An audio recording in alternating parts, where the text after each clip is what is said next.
Geger jenazah pria ditemukan dalam freezer kios ayam geprek terbungkus plastik.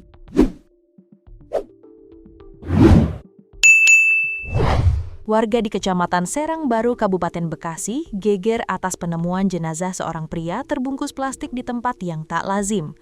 Bukan di kolong tempat tidur atau di cor semen, jenazah pria tersebut ditemukan dalam freezer sebuah kios ayam geprek. Penemuan tersebut terjadi tepatnya di sekitar perumahan Mega Regensi, Desa Sukaragam, Kecamatan Serang Baru, Kabupaten Bekasi, pada Sabtu 28 Maret 2026. Korban ditemukan dalam kondisi membusuk dengan tubuhnya terbungkus kain dan plastik. Diduga kuat korban yang akrab dipanggil Pak Bedul menjadi korban pembunuhan.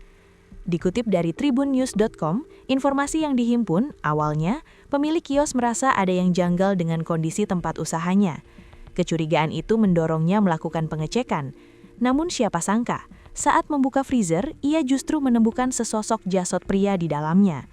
Temuan tersebut langsung dilaporkan ke pihak kepolisian. Suasana di lokasi pun mendadak berubah. Warga yang mengetahui kabar itu berbondong-bondong datang, penasaran sekaligus terkejut. Saya tahu sudah ramai sekitar pukul 13 WIB. Polisi kemudian membawa jenazah pakai kantong mayat, kata seorang warga, Ali, Minggu 29 Maret 2026.